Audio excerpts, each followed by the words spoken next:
پر بھی ہے، سب پہ۔ تو ایک بات سمجھیے، شرط وفا کیا ہے؟ شرط وفا اللہ کے محبوب سے محبت، اور بڑی نفسیاتی بات ہے، انہی سے سب کچھ ملا، وہ ہمارے محسن ہوئے، اور ہم ان کی محبت سے اپنے دل کو عاری کر لیں۔ یہ انصاف نہیں ہے۔ اسلام دین فطرت ہے، یہ انسانی فطرت کا تقاضا نہیں ہے جو ہم کر رہے ہیں۔ آج کا نوجوان اتنا تو کر سکتا ہے، پہلے سب سے پہلے تو وہ مسجدوں کو بھر دے،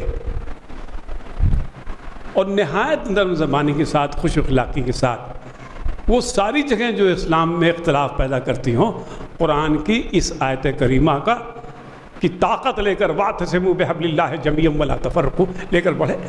کہہ کے تو دیکھو، اے میرے بھائی، دنیا کا کوئی بھی بڑا کام کبھی کسی ہجوم نے نہیں شروع کیا۔ انسانی تاریخ گواہ ہے، کوئی بھی بڑی تحریک، کوئی بھی بڑی تنظیم، کوئی بھی بڑا معاملہ بہت سی بھیڑ نے نہیں شروع کیا۔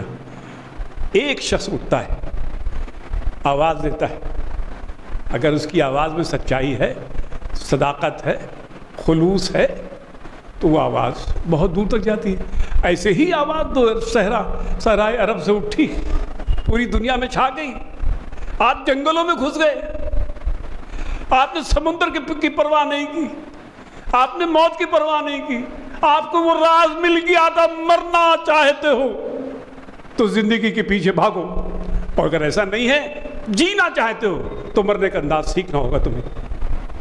حضرات، میں ان تمام نوجوانوں کو آپ حضرات کے تجربے کے ذریعے سلام کرتا ہوں، اور امید کرتا ہوں ان کی موجودگی ہی یہاں پر دین سے وفاداری، پیغمبر اسلام سے محبت، اللہ کی توحید کا اقرار، یہ سب کچھ ان کی ایک موجودگی میں ہے۔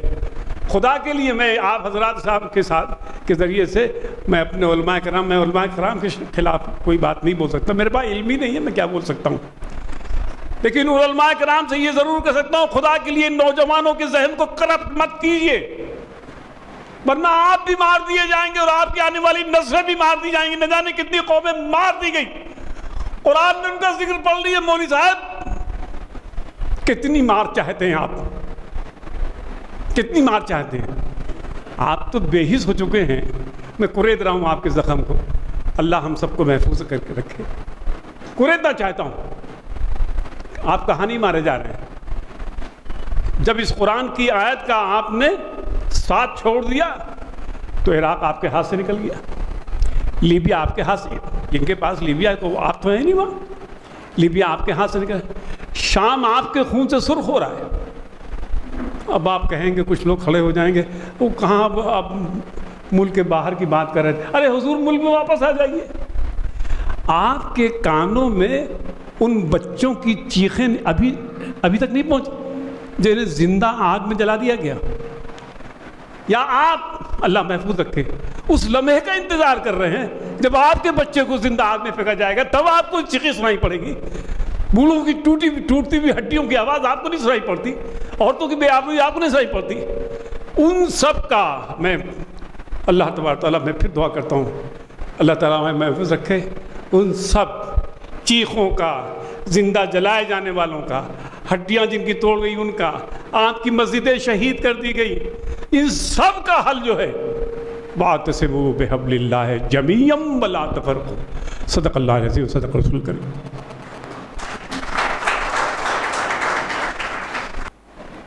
جزاک اللہ خیرا کثیرا۔ حضرات، ابھی ہمارے محترم بزرگ سید محمد ناصر فاخری صاحب تمام لوگوں سے، بالخصوص نوجوانوں سے مخاطب تھے۔ اب میں بغیر کسی تمہید کے تحریک اسلامی کے ایک اہم رکن مولانا ولی اللہ سعیدی فلاحی صاحب کو مائک پر مدعو کرنا چاہ رہا ہوں۔ مولانا ولی اللہ سعیدی فلاحی صاحب کی شخصیت آپ کے لیے تعارف کی محتاج نہیں ہے۔ مولانا ایک عرصہ دراز سے تحریک اسلامی سے وابستہ ہیں. آپ جماعت اسلامی مشرقی اتر پردیش کے امیر ہیں اور آپ میں سے اکثر حضرات نے مولانا ولی اللہ صاحب کو پیس ٹی وی پر ضرور سنا ہے. ہماری خوش بختی ہے مولانا آج ہمارے درمیان تشریف لائے ہیں. ہم مولانا کے تہہ دل سے شکر گزار ہیں کہ ہماری دعوت پر آپ نے زحمت گوارا فرمائی. اللہ تعالیٰ آپ کو جزائے خیر عطا فرمائے. میں انہی الفاظ کے ساتھ مولانا ولی اللہ سعیدی صاحب سے درخواست کرتا ہوں کہ ہمیں خطاب فرمائیں. مولانا ولی اللہ سعیدی فلاحی صاحب.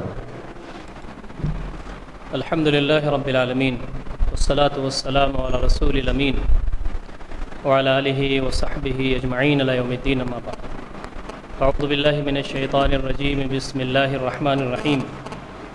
یریدون لیطفئوا نور اللہ بافواہہم واللہ متم نورہ ولو کرہ الکافرون.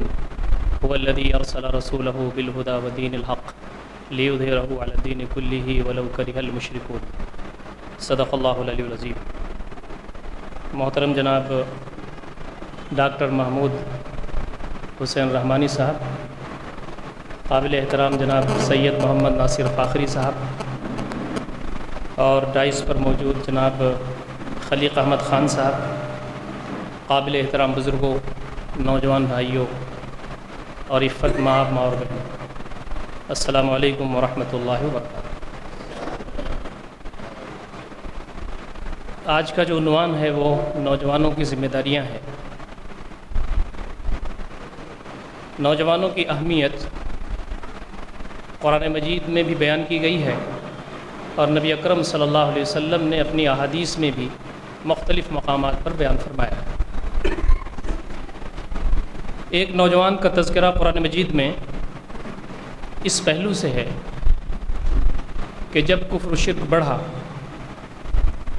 اور معاشرے پر اس کے برے اثرات مرتب ہونے لگے تو اللہ تعالیٰ نے ان کو نبی بنایا اور کہا کہ اس سیلاب کے سامنے کھڑے ہو اور بند مات.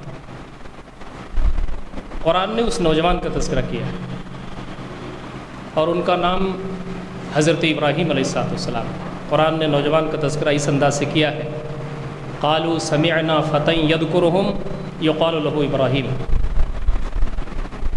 عوام نے یہ کہا کہ یہ جو دیوی دیوتا تمہارے ٹوٹے بکھرے پڑے ہیں ان کا تذکرہ تو ایک نوجوان کر رہا تھا اور اس کا نام ابراہیم ہے، اسی کو پکڑو، اسی سے پوچھو، اسی نے ایک کام کیا ہوگا.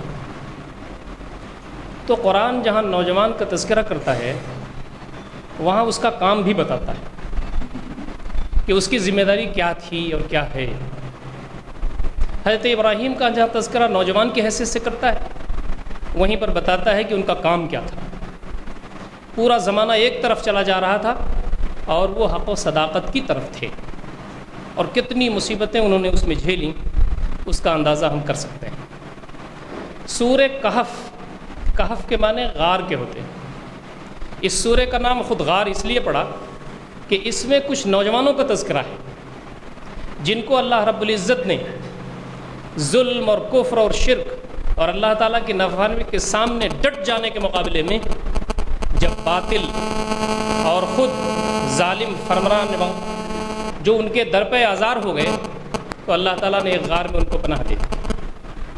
اور ان نوجوانوں کا تذکرہ اللہ تعالیٰ نے قرآن مجید میں بہت ہی پیارے انداز سے کیا ہے. انہم فتیۃ آمنوا بربہم وزدناہم ھدی.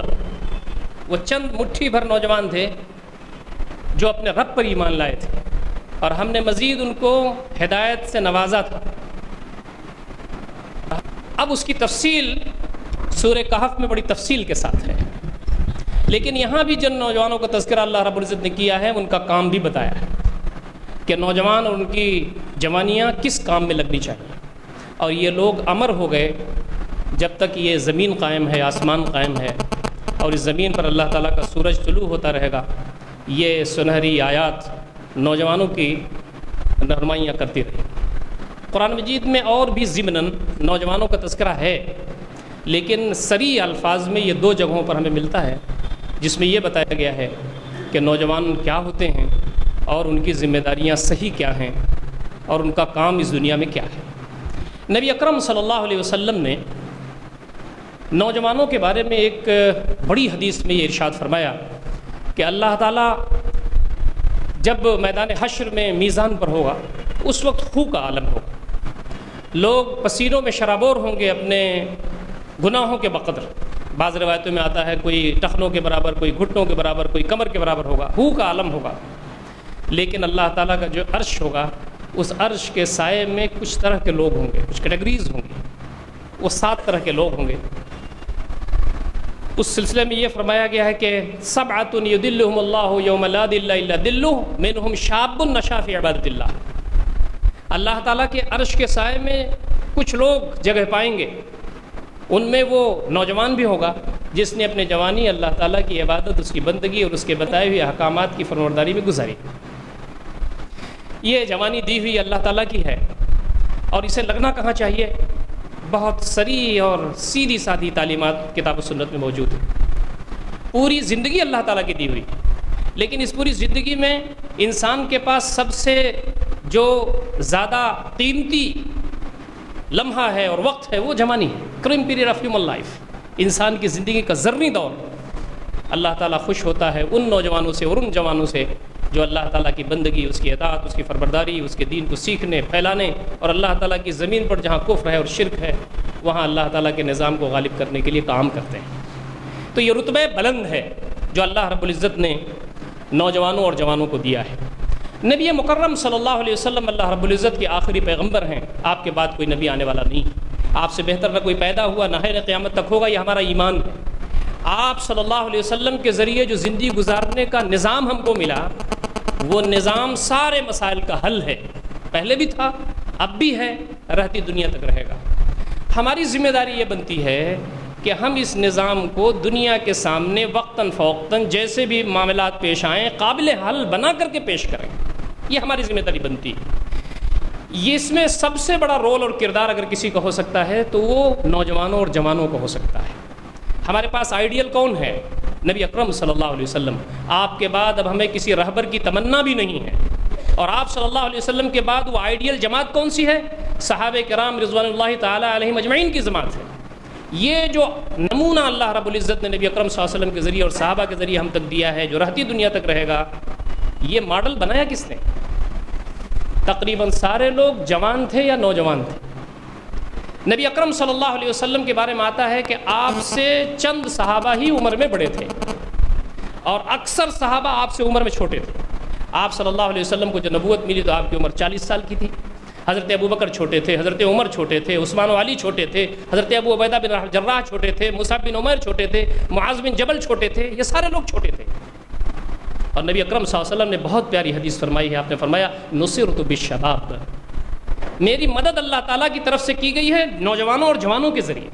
یہ جو دین پنپا، پھیلا اور غالب ہوا، یہ اللہ رب العزت نے جوانوں کے ذریعے غالب کیا، نوجوانوں کے ذریعے غالب کیا۔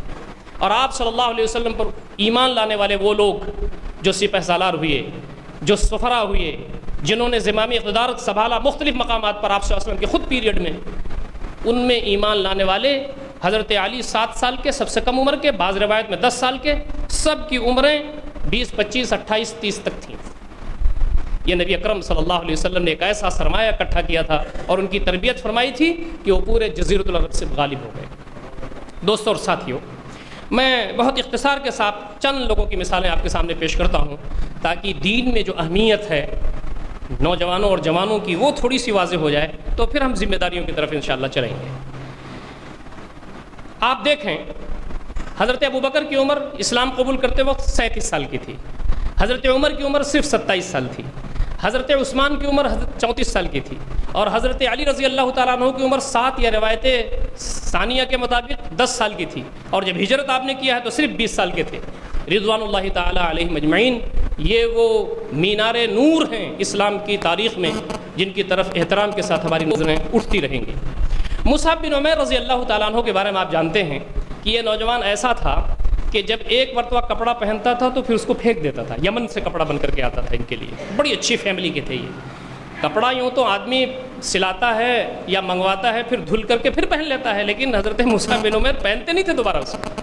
جس گلی سے گزرتے تھے وہ گلی گھنٹوں مہکتی رہتی تھی، آپ کو عطر العرب کا خطاب تھا۔ عرب میں سب سے اچھا عطر لگانے والا نوجوان. لیکن جب نبی اکرم صلی اللہ علیہ وسلم کی بات کانوں میں پہنچی تو پھر آپ صلی اللہ علیہ وسلم کے ہو کے رہ گئے اور کہا اللہ کے رسول میری عمر اس وقت 20-22 سال کی ہے، لیکن یہ زندگی میری ضائع گئی. میں چاہتا ہوں کہ آپ کے قدموں پہ میں وہ تربیت حاصل کروں کہ تلافی مافات بھی ہو جائے اور میں دین اسلام کی خدمت بھی کر سکوں. نبی اکرم صلی اللہ علیہ وسلم نے اپنے پاس رکھا. اور آپ کو معلوم ہے بیعت عقبہ اولیٰ میں جب کچھ لوگ نبی اکرم صلی اللہ علیہ وسلم کے پاس مکہ میں آ کر کے اور انہوں نے کہا کہ مدینہ شریف میں آپ ایک ایسے فرد کو بھیج دیجئے جو ہمیں دین پہنچائے، بتائے کہ دین کی تفصیلات کیا ہیں، تو نبی اکرم صلی اللہ علیہ وسلم کی نظر مبارک جس نوجوان پر پڑی وہ یہی تھے، مصعب بن عمیر. مصعب بن عمیر کے بارے میں آتا ہے کہ جب نبی صلی اللہ علیہ وسلم نے ان کو بھیجا تھا اس وقت آپ کی عمر 25 سال کے آس پاس تھی. مصعب بن عمیر گئے، اول سفیر فی الاسلام، فرسٹ منسٹر ان اسلام، اسلام میں پہلا سفیر. جب سفیر کوئی ہوتا ہے تو گویا وہ نمائندہ ہوتا ہے، نبی اکرم صلی اللہ علیہ وسلم کے نمائندے. 1 سال تک مدینہ شریف میں رہے اور حکمت کے ساتھ سوجھ بوجھ کے ساتھ کیا کچھ انہوں نے استعمال کیا ہوگا. 1 سال کی مدت میں 73 لوگ آپ کے ہاتھ پر مشرف اسلام ہوئے، جس میں 3 خواتین بھی تھیں. بیعت عقبہ ثانیہ میں آ کر کے نبی اکرم صلی اللہ علیہ وسلم پر بیعت کی. آج یہ گفتگو کا موضوع ہے کہ مصعب بن عمیر کے ہاتھوں قبیلے کے سرداران اسلام قبول کیا ہوا. بڑے بڑے جو سورما تھے مدینہ شریف کے انہوں نے اسلام قبول کیا. وہ کیا سوچ تھی، وہ کیا دعوت تھی، وہ کیا حکمت تھی جس کے ذریعے حضرت مصعب بن عمیر نے کام کیا. یہ نوجوان ہی تو تھے. آپ دیکھیں ایک نام معاذ بن جبل کا ہمارے سامنے آتا ہے. جب معاذ بن جبل کا نام ہمارے سامنے آتا ہے تو معلوم ہوتا ہے کہ کوئی بہت بڑی شخصیت، بہت عمر دراز کوئی بزرگ ہوں گے. لیکن حضرت معاذ بن جبل کو جب نبی اکرم صلی اللہ علیہ وسلم نے یمن کا گورنر بنایا تھا اور بھیجا تھا کہ معاذ اب جاؤ یمن کی طرف اور وہاں پر تم دین اسلام کو پھیلاؤ اور میری باتیں وہاں پہنچاؤ اور دین اسلام کے مطابق تم وہاں فیصلے کرو، تو معاذ بن عمر کی عمر صرف 18 سال کی تھی. ہم میں سے بہت کم لوگ ہوں گے جو بیٹھے ہیں صرف 18 سال کے ہیں. اور معاذ بن جبل کے ساتھ جو نبی صلی اللہ علیہ وسلم کا کردار تھا، رویہ تھا، قربان جائیں ہماری زندگیاں اس پر. آپ کا احترام زبان سے ہم کرتے ہیں تو ہمارے روکٹے کھڑے ہو جاتے ہیں. حال کیا تھا جب معاذ بن جبل کو آپ بھیج رہے تھے یمن کی طرف؟ معاذ بن جبل نبی اکرم صلی اللہ کو آپ بھیج رہے تھے یمن کی طرف. معاذ بن جبل نبی اکرم صلی اللہ علیہ وسلم نیچے چل رہے ہیں، معاذ بن جبل اونٹنی پہ بیٹھے ہوئے، آپ نکیل ہاتھ میں لیے ہوئے چل رہے ہیں، نصیحتیں فرما رہے ہیں، رخصت کر رہے ہیں. یہ وقت کا نبی ہے جس سے بہتر زمین پر کوئی شخص نہیں ہے، کوئی ہستی نہیں ہے. لیکن آپ صلی اللہ علیہ وسلم نے اپنے نوجوانوں کو اور اپنے لوگوں کو کیا رتبہ دیا، کیا اعزاز بخشا. اس کی ایک مثال یہ ہے کہ نبی اکرم صلی اللہ علیہ وسلم مصعب بن عمیر، نبی اکرم صلی اللہ علیہ وسلم معاذ بن جبل کو اونٹنی پر بٹھائے ہوئے ہیں اور ان کی نکیل خود پکڑ کے چلتے ہیں. اور کیا کہتے ہیں؟ معاذ تمہیں کوئی معاملہ نیا پیش آئے گا تو کیسے فیصلہ کرو گے؟ کہا قرآن مجید میں جو موجود ہے آپ کے ذریعے ملا ہے اس کے ذریعے. کہا اگر اس میں نہیں ملا تو کہا آپ صلی اللہ علیہ وسلم کی زندگی جو ہمارے سامنے ہے اس میں دیکھوں گا. نبی صلی اللہ علیہ وسلم نے ایک تیسرا کویشچن بھی کیا اور وہ غیر معمولی ہے. آپ نے کہا معاذ اگر وہ قرآن میں بھی نہیں ملا اور میری سیرت میں بھی تم کو نہیں ملا تو پھر کیسے فیصلہ کرو گے؟ کوئی نیا مسئلہ آ جائے تو؟ اس 18 سال کے نوجوان نے یہ جواب دیا کہ نبی رحمت صلی اللہ علیہ وسلم میں قرآن مجید اور آپ کی زندگی سے جو کچھ بھی ملا ہے اس کی جو اسپرٹ ہے، روح ہے، اس کو دیکھوں گا اور اجتہاد کروں گا. نبی اکرم صلی اللہ علیہ وسلم نے ڈھیروں دعائیں دی اور کہا کہ اللہ تعالیٰ تجھے سلامت رکھے. یہ وہ صلاحیتیں تھیں جو آپ نے نوجوانوں میں پیدا بھی کی تھیں اور ان کو پرکھا بھی تھا اور ان کو استعمال بھی کیا تھا. اچھے انداز تھے تاکہ وہ رہتی دنیا تک کے لیے نمونہ بن کر کے لوگوں کے سامنے آئیں. میں بہت سارے صحابہ کا اس وقت تذکرہ آپ کے سامنے نہیں کر سکتا، لیکن چونکہ یہاں ہماری مائیں اور بہنیں بڑی تعداد میں موجود ہیں، میں صرف ایک صحابیہ کا تذکرہ اس وقت کرنا چاہتا ہوں جن کی عمر بہت مختصر تھی. بہت ساری صحابیات بھی ایسی تھیں، ینگ تھیں. وہ جب نوجوانوں کی ذمہ داریوں کا مسئلہ آئے تو اس میں صرف مرد جوان نہیں آتے، اس میں ہماری مائیں بہنیں بھی اس میں آتی ہیں اور یہ دونوں مل کر کے اللہ رب العزت کے دین کو پڑھنے والے، سمجھنے والے اور اللہ تعالیٰ کے دین کے غلبے کے لیے کام کرنے والے ہوتے ہیں. تبھی دین غالب ہوتا ہے. ایک طرف سے مردوں کے ذریعے کبھی دین نہیں غالب ہوا، نبی اکرم صلی اللہ علیہ وسلم کے زمانے بھی نہیں غالب ہوا. میں صرف ریفرنس کے لیے ایک بات کہتا ہوں، غلبہ اسلام میں خواتین کا کیا رول ہے.